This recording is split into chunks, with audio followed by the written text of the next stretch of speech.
Kisah Nabi Muhammad Sallallahu Alaihi Wasallam.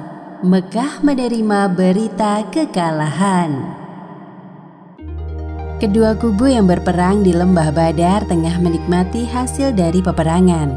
Pihak pemenang yaitu kaum muslimin bersuka cita atas kemenangan yang mereka dapatkan. Sedangkan kaum musyrikin sebagai pihak yang kalah mau tidak mau harus menerima kekalahan mereka dalam perang Badar. Setibanya pasukan muslimin di Ar-Rauha, sebuah tempat yang jaraknya 80 km dari kota Madinah. Mereka disambut oleh beberapa penduduk Madinah. Usaid bin Hudzair, salah seorang penyambut, mendekati Rasulullah Shallallahu Alaihi Wasallam yang berada di tengah-tengah barisan pasukan muslimin. Wahai Rasul, selamat atas kemenangan kaum muslimin. Demi Allah, aku tidak menyangka Anda akan berhadapan dengan musuh. Aku kira mereka hanya kafilah dagang seperti ekspedisi biasanya. Menyesal sekali aku tidak ikut serta. Kemenangan ini tidak akan terjadi tanpa keterlibatan Allah Subhanahu wa Ta'ala di dalamnya, wahai Usaid. Berkat kemenangan kaum muslimin dalam perang Badar, tidak sedikit dari penduduk Madinah yang menyatakan keislamannya. Namun ada juga golongan munafik seperti Abdullah bin Ubay dan kawan-kawannya yang berpura-pura masuk Islam. Jika penduduk Madinah bersuka cita atas kemenangan kaum muslimin, kondisi berbeda dirasakan oleh pihak yang kalah dalam perang Badar. Penduduk Mekah pertama kali menerima berita kekalahan dari Huwaisuman bin Abdullah al-Khuzai. Siapa saja kawan kita yang terbunuh di lembah Badar? Abu Hakam, Umayyah, dan masih banyak lagi. Apa? Mereka semua terbunuh? Orang-orang semakin yakin dengan perkataan Huwaisuman ketika melihat kedatangan prajurit yang berhasil melarikan diri dari medan perang. Mereka mengabarkan tentang kekalahan pasukan musyrikin dalam perang Badar. Berita tentang kekalahan pasukan musyrikin akhirnya sampai ke telinga Abu Lahab.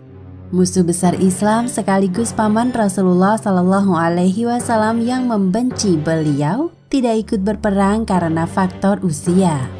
Ini pasti berita bohong. Aku harus mencari tahu kebenaran berita ini. Abu Lahab berjalan-jalan di pusat kota. Ketika itu Ummu Fadl, istri dari Abbas, paman Rasulullah Shallallahu Alaihi Wasallam, sedang lewat bersama budaknya. Ummu Fadl menyapa Abu Lahab dengan perkataan yang sinis. Aneh sekali, kenapa kamu masih di sini dan tidak ikut perang bersama Abu Hakam dan lainnya? Bukankah engkau pembenci nomor 1 keponakanmu? Cukup hartaku yang menggantikanku di medan perang. Diamlah kau, tidak tahu apa-apa. Di tengah pembicaraan mereka muncul beberapa prajurit yang pulang dari medan perang. Abu Lahab langsung bertanya kepada salah satu di antara mereka. Bagaimana hasil perangnya? Apakah kita menang? Ceritakan kepadaku. Sayang sekali, pasukan kami kalah. Meskipun jumlah pasukan Muhammad lebih sedikit dari pasukan kita, namun aku melihat orang-orang berbaju putih menunggangi kuda yang sangat banyak dan dengan mudah menghabisi nyawa kami. Akibatnya satu persatu dari kami berjatuhan. Abu Lahab masih tidak percaya dengan apa yang didengarnya. Tiba-tiba budak Ummu Fadl yang bernama Abu Rafi ikut berpendapat. Demi Allah, pasti ya malaikat yang turun dari langit untuk membantu pasukan Muhammad. Berani sekali engkau bicara, wahai budak rendahan. Ummu Fadl yang tidak terima melihat budaknya disakiti oleh Abu Lahab, tiba-tiba mengambil sebuah kayu yang lain. Aku tidak akan diam saja melihatmu merendahkan budak kami. Rasakan ini. Pukulan Ummu Fadl tidak keras, namun berhasil menjatuhkan Abu Lahab. Tepat seminggu setelah peristiwa ini, Abu Lahab jatuh sakit. Harta benda yang dimilikinya habis untuk mengobati penyakitnya. Seperti firman Allah dalam surat Al-Lahab ayat kedua yang berbunyi, "Tidaklah berguna baginya hartanya dan apa yang dia usahakan." Akhirnya beberapa hari pasca perang Badar, Abu Lahab meninggal dunia. Penduduk Mekah tidak berani mendekati jenazahnya. Bahkan anak-anak Abu Lahab terpaksa menutup jenazah ayah mereka dengan batu-batuan karena penyakit Abu Lahab sangat menjijikkan dan berbau busuk. Sementara itu, penduduk Mekah masih berkabung pasca Perang Badar. Banyak dari mereka yang kehilangan anggota keluarga dan sanak saudara. Kemalangan mereka ditambah lagi dengan larangan dari para pemuka dan tokoh Quraisy untuk menampakkan kesedihan. Jangan sekali-kali kalian menangisi anggota keluarga yang tewas dalam perang di Lembah Badar. Nanti Muhammad dan pengikutnya akan semakin senang dan jumawa. Kalian juga jangan buru-buru menebus para tawanan. Nanti mereka akan menuntut uang banyak.